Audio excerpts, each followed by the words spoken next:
animals behave and how to change the behavior of animals or predict the behavior of animals. And it came to the conclusion that it's really the environment that changes behavior and enables us to behave the way we do. We're not born with prejudice and bigotry and anger and greed. It's really generated and nurtured by the environment that we live in. That's why we feel that unless you change your environment and change the experiences, we'll get the same aberrant behavior within people unless the environment is changed.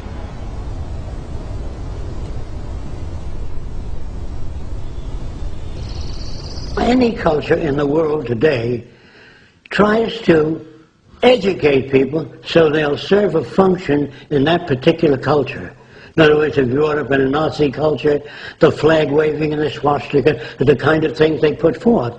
If you're brought up in a primitive tribe, handling the javelin, the bow and arrow would be the kind of thing that you're exposed to. So people are conditioned to serve the interests of an established culture. Who does that to us? The owners of the institutions, the establishment. So they give us a value system that would support existing structures, whether it be religious, non-religious, industrial, military. When children say, you know, Daddy, what's the greatest country in the world? Of course our country is the greatest country in the world. Which God is the right God, Daddy? Our God. All the other gods are false gods. So picture this, a Roman family taking its kids to see the Christians being fed to the lions.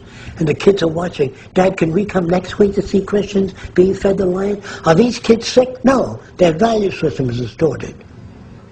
So I'm strictly concerned with the environment that people are reared in, raised in. And if that environment is altered, so will behavior be altered. You reorient the environment, that in turn reorients people. But if you reorient people without touching the environment, it'll slip back. So when you try to think about the future, remember this. The process with which you think about things is based upon indoctrination, what you're given by your society. So your range of thought is limited by the dominant values of your society. So learning to be flexible in values takes a long time. And in talking to kids when I was very young, I had to be very patient with them if I were to make any progress. I talked about the concept of God. Your concept of God, my concept of God, and his concept of God, so different. I wonder what God is really like, or if there is a God for that matter.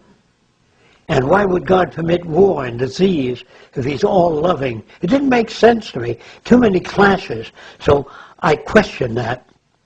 Of course, I felt a little uncomfortable during questioning the concept of God. But then reading about the history and evolution of gods, there were many different gods. The God of war, the God of peace, the God of love, which was more like the people that invented them. They behaved, they got angry, they made sacrifices, they created floods when they didn't like the way things were going. And this did not come through as superior intelligence. Primitive people, going back in time, when they saw lightning, they thought that the deity was angry. Why else would it not occur? When a hurricane swept the land, they got rid of certain people in their tribe as a sacrifice, hoping that the gods would not produce a second hurricane.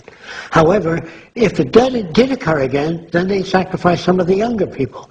Rarely would the chief sacrifice himself. But he's always got a whole line of people ready to sacrifice. So you have that problem with human beings.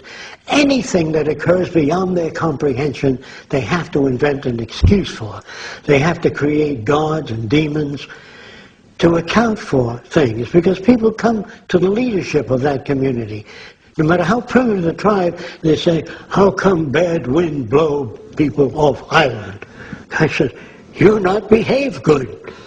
You not make not enough contribution to volcano. Throw your brother-in-law into volcano. Maybe it doesn't erupt then. So if you throw your brother-in-law into the volcano and it still erupts, you have to throw your sister-in-law in. So you get metaphysics. You get religion. You get superstition, not wood. Or you wear a rabbit's foot. Just remember that the rabbit had 4 of them. Didn't do him any good.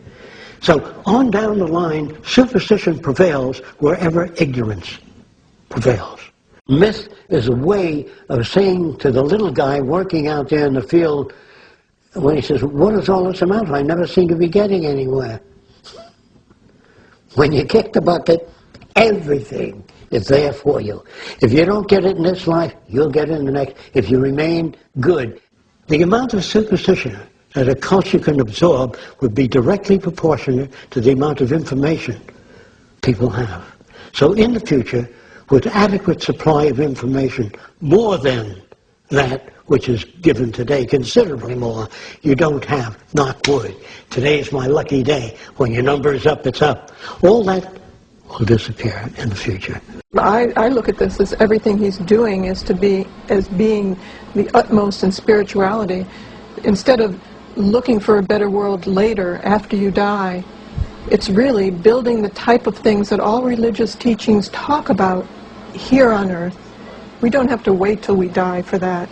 We can confront our problems today and not wait for the Messiah to come with a white robe and change things, or not wait till we all go to heaven at a certain time, or those believers that go to heaven at a certain time. We can deal with the problems today. For instance, in religion, they put things on the will of God. If there's an accident, it's the will of God, and it stops you from thinking. It stops you from being innovative. It stops you from thinking about, well, how do we redesign the transportation system so we don't have those problems anymore? So he's worked with priests and he's worked with religious people and kind of expand their horizons a bit so they can be more creative. They look at the environment that shapes people's behavior, and they don't call them good or bad anymore. They think about shaping the environment to get more constructive behavior. Have you